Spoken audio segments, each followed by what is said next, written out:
What's up guys, Joe Parfanook here and welcome to my YouTube channel. So today's video, we are going to go over the most slept on process that you need to understand when you begin to sell on Amazon. Having a system for tracking your inventory from the point that you order it to the point that it is sold on Amazon. And you might think this is boring, but if you don't do this properly, it can end up costing you thousands of dollars. I noticed this firsthand when I began to sell thousands of dollars worth of inventory last year on Amazon. Some things would get lost on the way to me, some things would get lost on the way to Amazon. So you need to have a system for reconciling everything. If you don't do this, you're actually costing yourself thousands of dollars without even knowing it. So let's get into the video so you can see exactly how you can do this for your business. And as always, if you got value, please drop a like, comment, and subscribe. Thank you guys for watching. Let's get into it. Guys, welcome to the tutorial portion of the video. So I'm gonna cover exactly how you can set up this system for reconciliation whenever you order a product. This is essentially a Google Sheet that I've created purposely for beginners who are just starting out and do not really know how to create a system for tracking it. So I have a couple different colors. This is a buy sheet, by the way. You need to have this to log all your purchases. I would highly recommend setting one up just like this one. You can definitely just pause the video and then set it up yourself. But this is just a little template that I made. So it's sorted by the date, site, units, cost, all the relevant information that you need to have, and also credit card used, email used. So you have kind of an order and ID as well. So you have kind of an idea of where everything is going. So the email it's going to, the credit card, the charges on, the order ID. You want to be very organized. And a lot of beginner sellers, I myself was not organized. I didn't have a system like this set up whatsoever when I first started. This is something I would recommend getting from the get-go, because otherwise it's going to compound on yourself and get a whole lot worse. So we have first here, we have the green, which is the first one I want to cover. This is basically complete. So this is essentially means, let's say we ordered 5 units from, I don't know, Walmart or something. Let's say it was $20 each, and we received all 5. We shipped all 5 out. So this is going to cover the side of when you order to yourself and you send it to Amazon. The next thing I'm going to cover is when it gets lost by Amazon. That's another thing you need to reimburse yourself for. Otherwise, you're going to have a ton of issues keeping capital inside of the business. You know, it's going to be leaking out in a sense. And that's what I talk about when you can really lose thousands of dollars if you start to scale up and forget about this and just throw this by the wayside. I've had a ton of people reach out to me, and they've been saying that like they didn't really keep track of this and they were losing a lot of money, and they kind of realized it once they started talking to a CPA. So this is really something that if you don't do this now, it's going to snowball on yourself. So definitely have some kind of system set up. So the green one basically means we received all the units, and I have it kind of sorted so you can play around with it. This is just simply by setting up a sorting.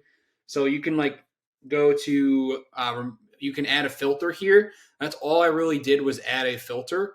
It's pretty simple Excel function to use. All you got to do is create the filter, set up the filters.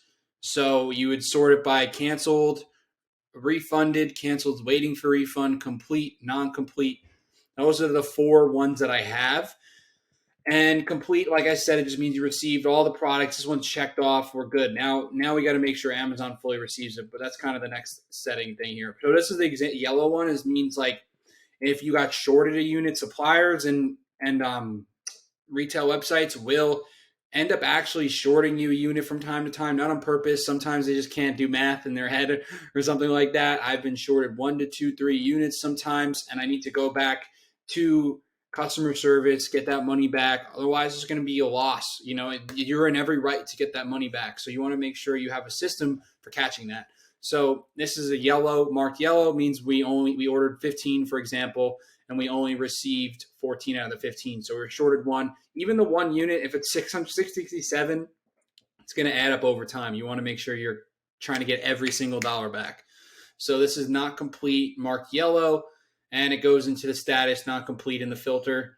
And the third one is canceled and refunded. So this basically means the retail website canceled your order and they refunded you. You saw the refund back on your card or through the PayPal, and that basically means you're good to go. You receive the refund. It's marked red just because we know you also want to have a record of the places that cancel on you. It's also good to know what websites are canceling for you, and just to know that they actually canceled your order, so you know you're not getting those units. And the final one is canceled waiting for refund. So this is when a supplier or a retail website cancels on you and they don't actually refund you. And I've had this happen. I caught a supplier, holding on to $700 worth of inventory, not even inventory, just money on my car. So that was huge. And if I didn't have a system for that, I would have lost $700. So you want to make sure you understand that if you don't get refunded, you need to go back to that supplier or that retail website, get your money back. Make sure you're tracking it so you know that you weren't refunded. So that's where I have the canceled waiting for refund. And then I'll go back every month and just kind of reconcile here and make sure everything is complete or we got our money back. You could turn it to green. Let's say you got the shorted unit. Now you can turn it to green. And then the goal is to turn everything green so you don't, or obviously red where it's refunded. It's either you want to have one of the two, you want to have only these two, because if it's these two, then you have to reconcile. So that's really the goal here, is to end up having only these two at the end of the month. So that's really the system that I put together for beginners. I actually just cross-reference my prep sheet to my buy sheet. That's been very easy for me to do that, but this is good for someone who doesn't have a prep center and needs a system for tracking. So the next thing we have here is seller investigators. So this is the tool that I've used to recover over $4,000 this year.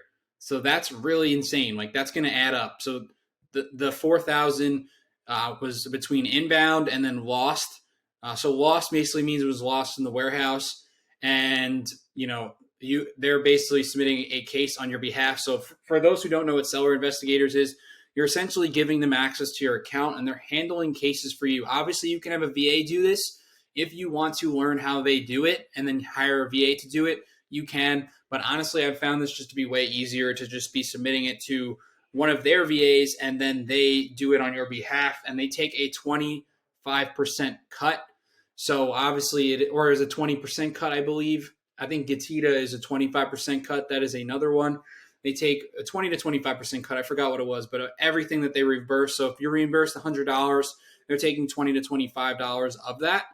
But totally worth it, because you would end up paying the VA that anyway. So like, it would just make sense to just, have them do this. Obviously, you can submit the cases on your behalf if you wanted to, but I just think that, for me, when I tried to do this and tried to submit cases on my own, I would end up losing a lot of cases. And then if you lose the cases, you lose money. So you want to make sure you got like a professional doing it. And even if you do decide to do it on your own, maybe try them out and then see how they operate and then kind of replicate that. But yeah, so these are the things that we were missing for. So as returns, if the item is not returned and a customer files a return, they get the refund, but they didn't return it. That was $360 reclaimed right there. The inbound, which is when you are sending products into Amazon and then they claim they don't receive it. So if you sent in 50, they say they only got 30. That's an example of an inbound charge that you could get your money back for. So otherwise, if you didn't do that, you would just be losing money. Next one is damaged. So damage would just be damage in the warehouse. And obviously lost, like I said, is just if it was lost in the Amazon warehouse, and which happens a lot more than you think. Obviously, if we had to claim $2,000 of that this year. And there's a couple of things waiting Amazon's decision. So this is basically, they're working on the case on my behalf right now.